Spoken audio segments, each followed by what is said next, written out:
There was 4 things that I pulled from the notes that I thought were truly, truly the most transformative things for me in my life that I still use to today. So I thought we'd go through them and you could explain Oh, I them and love this. explain like what it means and how to access it and just sort of the origins of these thoughts. So the first one is the observer, like being able to access the observer and to pause and have that moment. So explain to people, what is the observer and how the hell do we get there?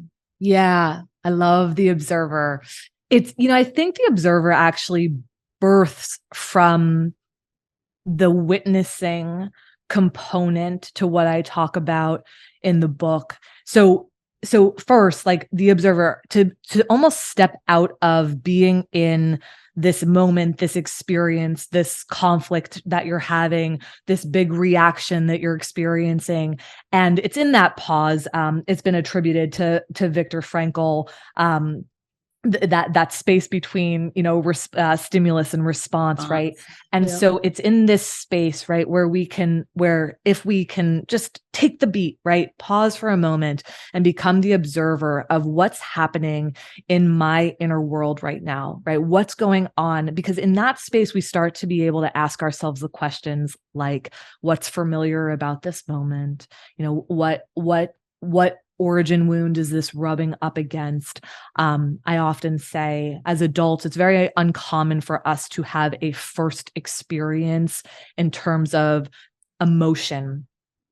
It's not uncommon to have a first experience of, content and context, something that's happening in our lives. But when it rubs up against, ooh, I'm starting to question my worthiness. I'm starting to question my belonging. I'm starting to question whether I feel like a priority in somebody's life. I'm starting to question whether I can trust this person, this situation, or I'm starting to question whether or not I feel safe in this dynamic, right? It's like those things, which are the origin wounds I talk about in the book, right? It's like, that's what's familiar. And so when we can become the observer in these moments where, there's a big reactivity, there's a pattern that I keep finding myself in, and I need to become curious and, get into the inquiry of what's actually being presented here, we're going to find something that links to something else that is unresolved about our past. It's not really about the thing happening. It's about the thing inside you.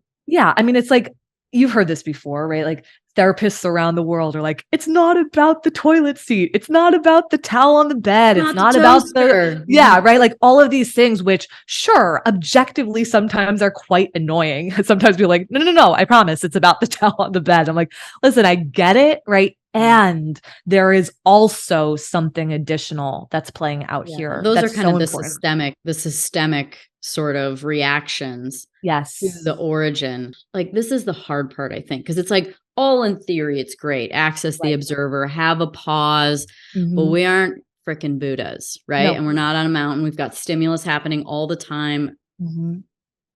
What is some ways that we can orient ourselves differently in the world on a macro level that gives us the ability to have a pause? Because it's not knowing that a pause is good. Everybody knows a pause is good. Problem is you can't, it's very hard when you get the stimulus or you get the trigger. So like, what is it that comes first before you can actually become an observer?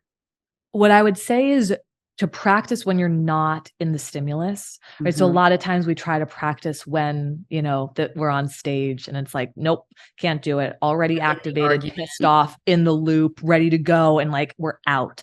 Right. And so much of the inquiry and the curiosity, it's really helpful when we're doing that work, when we're feeling grounded, when we're just in a place of questioning and wanting to get to know these parts of ourselves better, when we're not actually in that hot seat. You're right. When we're in it and we don't have we're trying to practice the tools, but the tools are out the window before we even know it. It can feel like it's a pointless path to go down. The second thing that I would say though is, one of the things that helped me so much personally was that the more that I witnessed and grieved my own pain, the less likely I would need to hook into the pattern or the loop when it was trying to play itself out, even when the stimulus was happening. So what I mean by that is when you can identify what the origin wound is, right? So again, whether that's I don't feel worthy, I don't feel deserving, I don't feel good enough,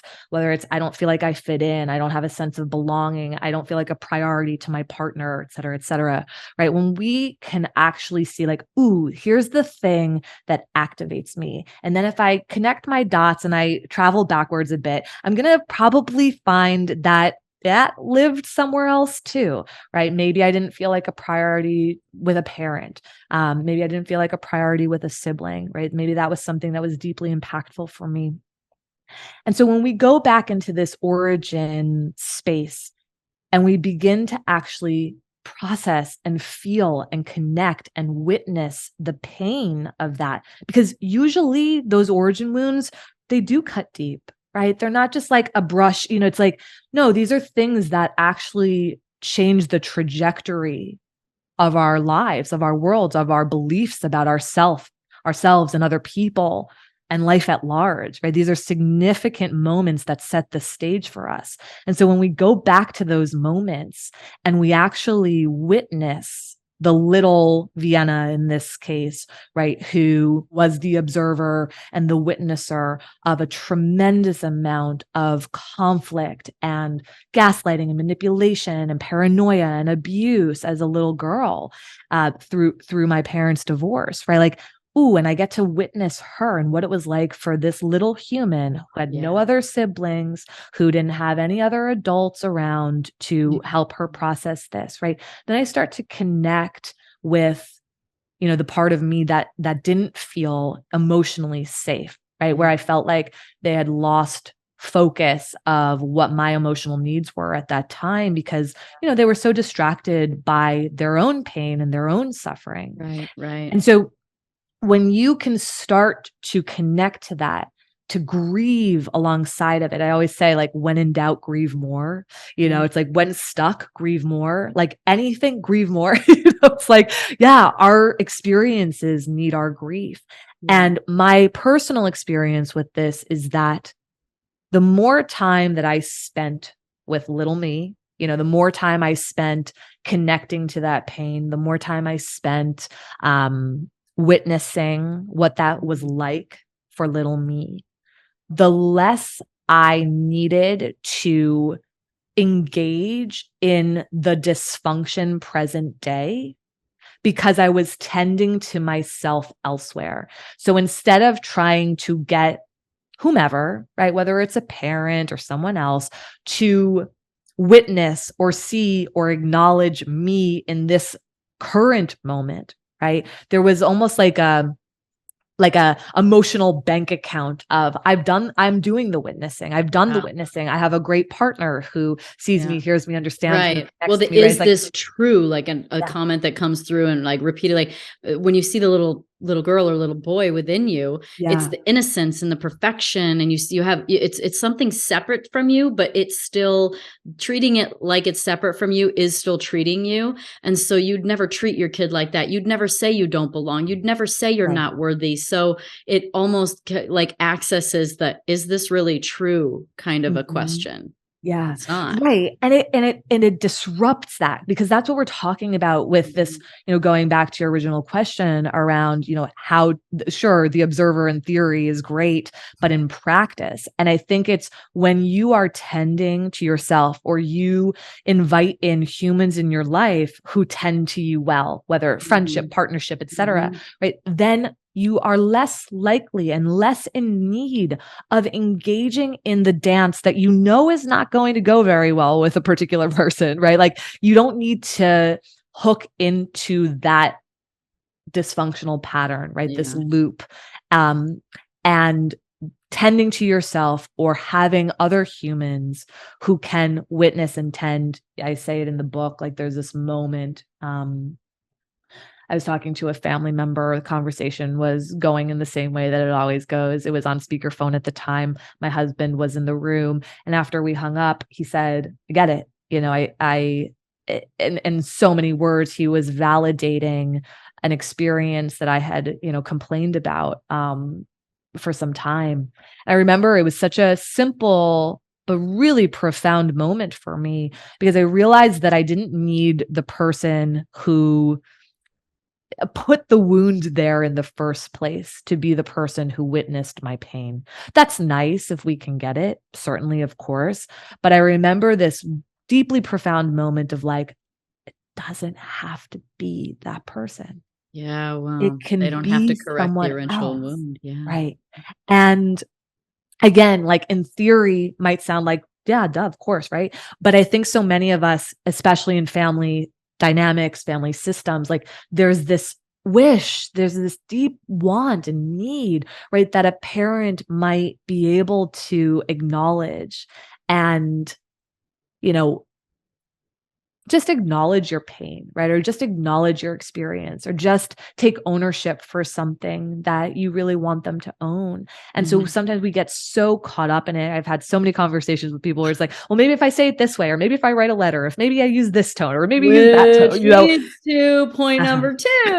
That was literally the most transformative thing that you said to me. Ooh. Do you know what it was? Can you remember? No, I don't know what it was. Well, you talked to hours and hours, thousands of people. I don't expect you to, but it's probably because it's so second nature to you. But it's when you told me that day, after I was complaining about all the things and dad and parents, and you were like, nobody holds the keys. And I was like, fuck. Because I think the first thing I said was, I was like, whoa. And I started crying, and I was like, that's really heavy, because that means that it's all on me. Like I don't know if I said it's my fault, but I'm like essentially alone in figuring that out. And you're like, no, you're not. You have me, you have people, you don't have to do it alone, but it is up to you. It's like I say now, it's like your wounds are not your fault, but they are your responsibility to heal. If you like this clip and you want to hear the whole episode, click at the bottom of your screen.